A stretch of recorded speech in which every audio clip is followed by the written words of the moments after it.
গোপন সূত্রে খবর পেয়ে রাজ্য পুলিশের এসটিএফ ও গাজল থানার পুলিশের যৌথ অভিযানে পাথর বোঝাই 18 চাকার লরির কেবিন থেকে উদ্ধার বিপুল পরিমাণে ব্রাউন সুগার। প্রায় 5 কিলো 635 গ্রাম ব্রাউন সুগার বাজেয়াপ্ত করল পুলিশ, যার আনুমানিক বাজার মূল্য প্রায় 5.5 কোটি টাকা। বুধবার দুপুরে গাজলের পান্ডুয়া এলাকার 12 নম্বর জাতীয় সড়কে সন্দেহভাজন একটি পাথর বোঝাই লরিটিকে প্রথমে আটক করে পুলিশ। এরপর তল্লাশি চালাতে লরির কেবিন থেকে পুলিশ উদ্ধার করে কালো পলিথিন ক্যারিব্যাগে মোড়া ব্রাউন সুগারের প্যাকেট। জেলায় এই প্রথম এত বিপুল পরিমাণে ব্রাউন সুগার উদ্ধার করল পুলিশ। পুলিশ সূত্রে জানা গিয়েছে, পাথর বোঝাই লরিটি শিলিগুড়ির দিক থেকে মালদার দিকে যাচ্ছিল। গোপন সূত্রে খবরের ভিত্তিতে রাজ্য পুলিশের এসটিএফ ও গাজল থানার পুলিশের যৌথ অভিযানে এই সাফল্য।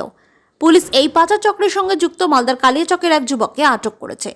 অভিযুক্তের নাম ফিরোজ মমিন, বয়স 32, বাড়ি কালিয়াচকের ঠাকুরপাড়া এলাকায়। তবে এই পাচার চক্রের সঙ্গে আর কারা কারা জড়িত রয়েছে তা তদন্তে গাজল থানার পুলিশ। এছাড়াও এত বিপুল পরিমাণে মাদকদ্রব্য কোথা থেকে কোথায় বা পাচারের চক ছিল তা জানার জন্য অভিযুক্ত যুবককে আটক করে জিজ্ঞাসাবাদ চালাচ্ছে পুলিশ।